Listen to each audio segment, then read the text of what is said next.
Here's a question that might make you uncomfortable.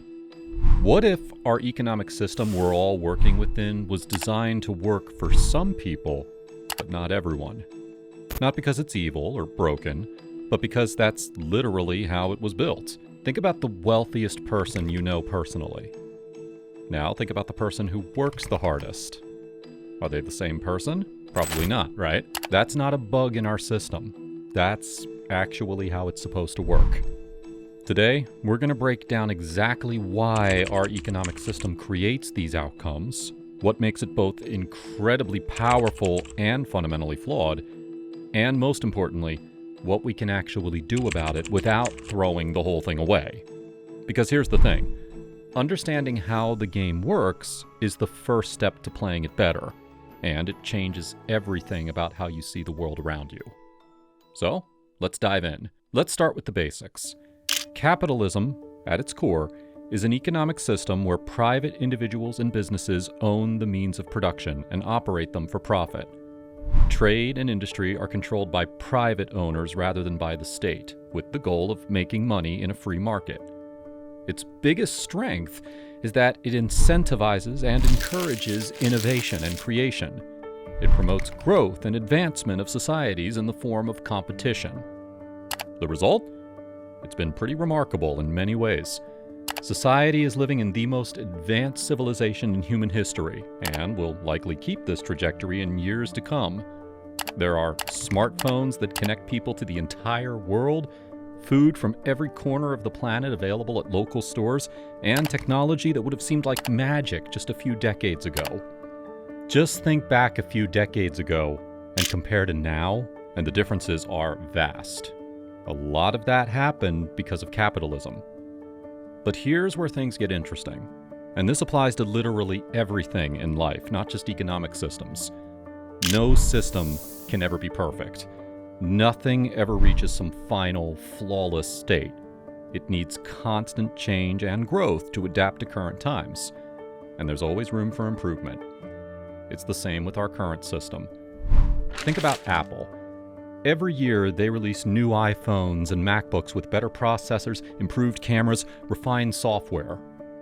Are the current models bad? No, they're amazing. But if Apple stopped making improvements, within a few years, their products would be obsolete. They'd still work, sure, but they wouldn't keep up with the times. Economic systems work the same way. They need constant adjustments and updates to keep functioning well. What worked perfectly 20 years ago might not work today. What works today might not work 20 years from now. And this is where capitalism starts to show its limitations. It is what we call a linear system. It has one primary direction, one main goal it's always pursuing. And that ultimate final goal is very simple. Maximize output while minimizing input. Create more value using fewer resources. Grow, expand, increase profits. But here's the catch, and this is important. When any system focuses on just one goal, it inevitably neglects other important things. Now, we've talked about this before in previous episodes. Comprehensive systems need at least two dimensions to stay balanced. They need two different purposes that keep each other in check. Your body needs calories for energy, but it also needs nutrients for health. A phone needs powerful hardware, but it also needs stable software. Athletes need physical strength, but they also need mental resilience. Everything successful operates on at least two spectrums. Capitalism? It's focused almost entirely on one, economic growth. And when you optimize for just one thing, you get really, really good at that thing, but everything else starts to suffer. So, let's break down the mechanics, because understanding how capitalism functions is crucial to seeing why it creates the outcomes it does. The core principle is straightforward. Minimize what you put in, maximize what you get out, and if possible, growing it infinitely. For businesses, this means constantly finding ways to reduce operational costs while always trying to increase revenue and productivity. Look at manufacturing and automation. Companies replace human workers with robots that run 24/7 without breaks, without complaints, without needing health insurance or paid time off. After the initial setup cost, It's just cheaper. Or look at technology platforms. Social media connects billions of people operating with only a handful of headquarters globally. Streaming services replaced thousands of video rental stores across every city with a few centralized operations. Before, you had video stores in every neighborhood employing local workers. Now, you have one company serving hundreds of millions with a fraction of the workforce. Before, you had mom-and-pop shops throughout every town. Now, you have massive online retailers shipping from centralized warehouses. The pattern is the same everywhere, in every industry, every country. Build something that requires as few resources as possible while reaching as many customers as possible. And before, many local businesses, agents, and workers got a cut of the pie. But now, only a handful of corporations. Before, the competition was local or regional. Now, it's global. And here's the thing. This isn't evil, so to speak. This is exactly what capitalism is designed to do. But this gradually creates an imbalance. Good-paying positions are only available for management roles and highly sought-after professions like programmers and engineers because they help maximize output. All the while, the majority are left competing with compressed salaries and limited spots because this helps minimize input. This brings us to the inevitable outcome of capitalism. It always creates a pyramid structure within the population. Always. You'll have a small group at the very top, maybe 1 to 10% who control most of the wealth. Then, you'll have an upper middle class, maybe another 20 to 30%, and then everyone else below that. Now, you might be thinking, well, that's just how things naturally work. And yeah, there's definitely truth to that. But capitalism doesn't just allow this structure, it actively amplifies it over time. The wealth gap doesn't stay stable. It grows. It widens. The pyramid gets steeper and more extreme. Why? Because the system is designed to minimize costs and maximize profits. And labor, meaning regular workers, is one of the biggest costs. So, as technology improves and competition increases, the pressure to keep cost low becomes intense. Meanwhile, the people at the top, the owners, executives, and management, capture most of the value because they help to maximize profits. This isn't speculation. We can literally see it happening everywhere. Workers are producing more value than ever before, but wages for most people have barely grown when adjusted for inflation. Meanwhile, compensation for higher-level positions have skyrocketed. Wealth concentration at the top has reached levels that we haven't seen since the 1920s. By the numbers, the system is working exactly as designed. And this leads to our second biggest problem.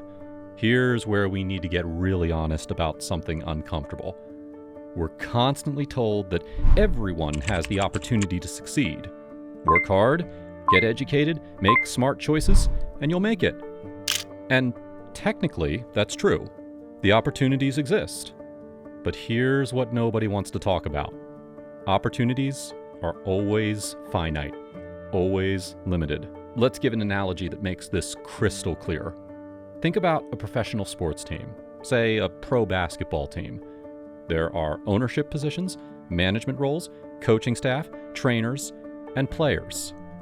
If you want to be a player, there are exactly 15 spots, no more. If you're number 16, no matter how talented you are, you're not getting on that team. You'll have to compete for someone else's spot, find another team, or do something else entirely. And there are hundreds, maybe thousands of other players trying to get that same spot. Every year, new talented players come up trying to break in. The same principle applies to every organization, every company, every industry. Each position has a limited number of openings at any given time. If you don't provide value, or worse, if they think your cost is not worth their value, you'll be cut. The math simply doesn't work for the masses. Now, does this mean you shouldn't try? Absolutely not.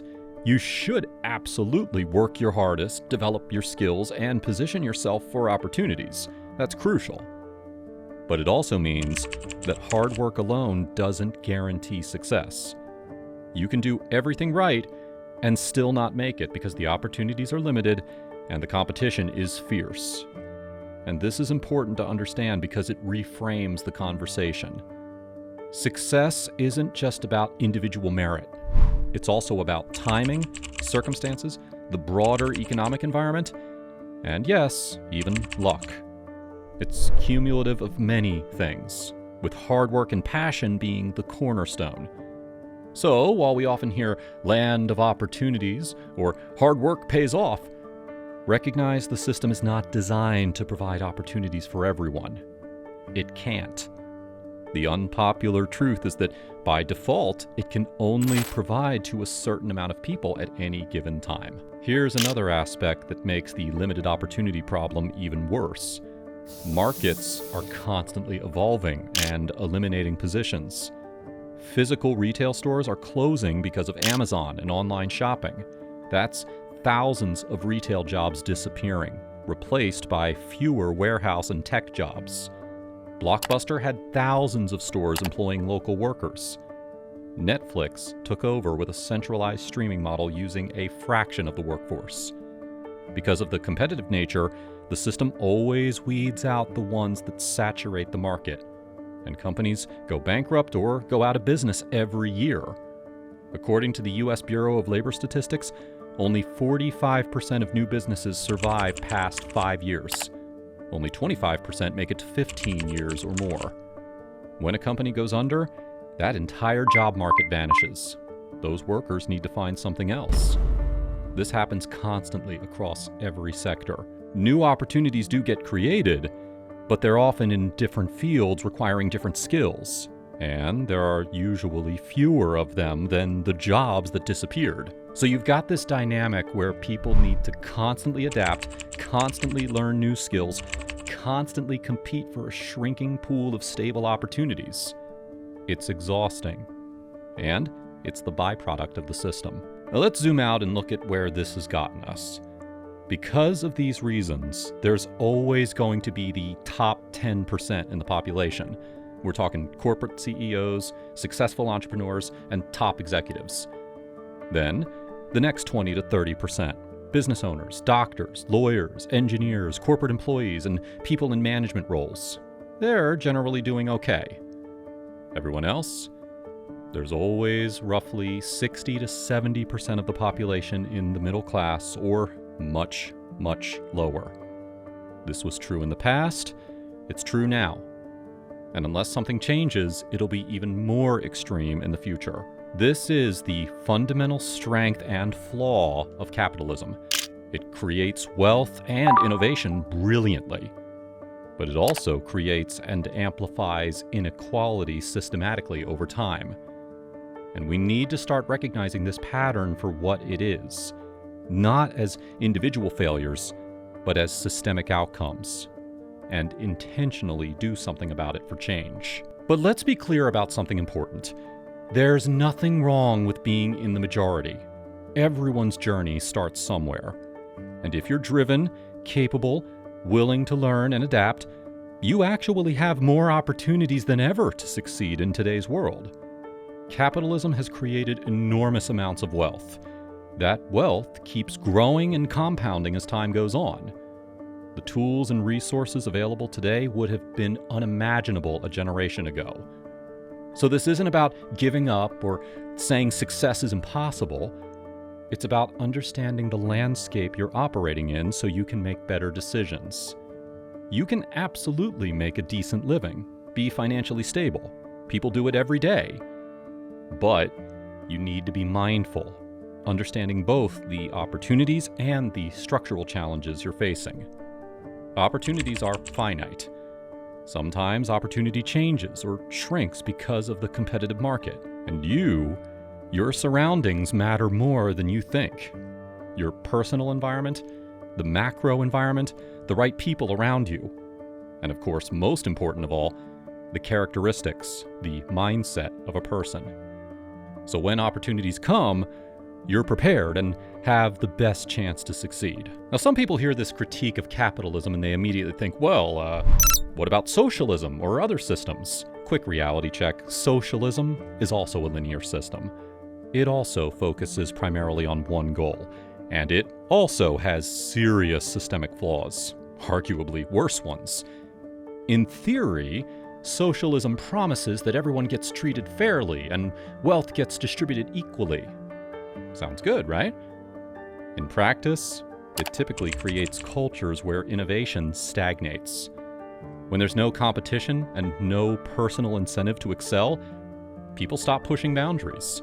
Economic growth slows dramatically, and despite the promises, wealth still gets concentrated among political elites rather than distributed fairly. We can look at historical examples throughout the 20th century to see how this played out. The gap between theoretical benefits and actual outcomes was enormous. So, switching to a different one-dimensional system is not the answer. What we need to recognize is that capitalism, like any other one-dimensional system, needs additional foundations to balance it out. It needs a second purpose beyond just economic growth for us to function optimally. Remember what we talked about in previous episodes? Comprehensive systems always need two dimensions. Society needs economic growth to function and provide opportunities. For people, we need a structure that builds wellness for the majority. To have sufficient wealth to maintain an essential living standard and having the opportunities to improve upon it. Both purposes are important. Both are necessary. And both can work together if we're intentional about it. The question isn't whether to abandon capitalism or criticize it. It's how to add the missing dimension that keeps it balanced and sustainable long term. It's entirely possible. It starts with people like you understanding how the current system actually works. The good, the bad, and the parts that need to change. And now that we know these systemic flaws, what can we do? Next time, we're going to be diving into the practical side. What we should do more of, and what needs to be done with intentionality in order to help balance the scale towards humanity. If this resonated with you, let us know in the comments. Are you seeing these patterns in your own life or industry? Let us know about that too. And also, make sure to like and definitely make sure to subscribe because, folks, this conversation is just getting started. Thanks for watching, take care, and see you in the next one.